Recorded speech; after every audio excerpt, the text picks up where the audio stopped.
প্রিয় মুক্তিকামী ছাত্র জনতা, আমরা দেখতে পাচ্ছি যে আমাদের এই অভ্যুত্থান এবং বিপ্লবের পরেই দেশে অরাজকতা নাশকতা করছে ফ্যাসিস্ট এবং তাদের দোসররা। আমরা দেখতে পাচ্ছি যে বিভিন্ন জায়গায় এখন গোলাগুলি চলছে, মন্দিরে হামলা হচ্ছে এবং নাশকতা ও লুটপাট করছে। আমরা মনে করি আমাদের যে ছাত্র নাগরিকদের অভ্যুত্থান তাকে নস্যাৎ করার জন্যই পরিকল্পিতভাবে এই ধরনের ঘটনা হচ্ছে।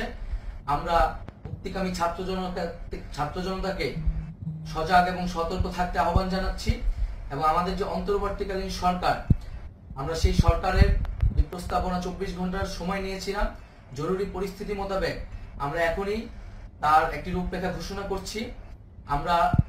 আমরা সিদ্ধান্ত নিয়েছি যে সর্বজন গ্রহণযোগ্য আন্তর্জাতিক খ্যাতিসম্পন্ন নোবেল পুরস্কার বিজয়ী ডক্টর মোহাম্মদ ইউনূসকে প্রধান উপদেষ্টা করে অন্তর্বর্তীকালীন সরকার গঠন করা হবে এবং ডক্টর মোহাম্মদ ইউনূসের সাথেও আমাদের কথা হয়েছে।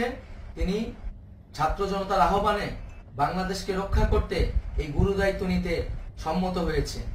আমরা সকালের মধ্যেই আমরা এই সরকার গঠনের প্রক্রিয়া দেখতে চাই।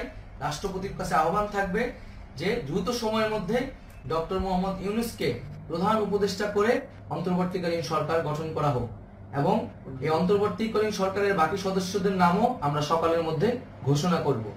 প্রিয় বন্ধুগণ, দেশে যে অরাজকতা চলছে, মানুষের জীবনের নিরাপত্তাহীনতা চলছে, সেজন্য আমরা রাষ্ট্রপতির কাছে আহ্বান জানাচ্ছি দেশে আইন শৃঙ্খলা পরিবেশ ফিরিয়ে আনার জন্য দ্রুত সময়ের মধ্যে কার্যকর ব্যবস্থা নিতে হবে এবং আইন শৃঙ্খলা বাহিনীকে সহযোগিতা করার জন্য মুক্তিকামী ছাত্র জনতাও রাজপথে থাকবে এবং অন্তর্বর্তীকালীন সরকার গঠন না হওয়া পর্যন্ত মুক্তিকামী ছাত্র জনতাকে রাজপথে থেকে তাদের যে অভ্যুত্থান, সেই অভ্যুত্থানকে রক্ষা করতে হবে। প্রিয় বন্ধুগণ, আমরা রক্ত দিয়েছি, শহীদ হয়েছি। আমাদের যে প্রতিশ্রুতি একটি নতুন বাংলাদেশ গঠন করার জন্য, সেটিকে আমাদের অবশ্যই বাস্তবায়ন করতে হবে এবং অবশ্যই ছাত্র জনতার প্রস্তাবিত সরকার বাদে কোনো ধরনের সরকার কিন্তু মেনে নেওয়া হবে না। আমরা বলেছি কোনো ধরনের সেনা শাসিত সরকার অথবা সেনা সমর্থিত সরকার অথবা এই ফ্যাসিস্টদের দোসরদের কোনো বি টিম সরকার কিন্তু আমরা মেনে নেব না। কোনো গণবিরোধী সরকারকে মেনে নেওয়া হবে না। ছাত্র জনতার অভ্যুত্থানকারী যে প্রস্তাবিত সরকার, অন্তর্বর্তীকালীন সরকার, যেটা আমরা সিদ্ধান্ত উপনীত হয়েছি ডক্টর মোহাম্মদ ইউনূসকে প্রধান উপদেষ্টা করে এই সরকার গঠন করা হবে, সেই সরকারকেই বাস্তবায়ন করতে হবে অবিলম্বে।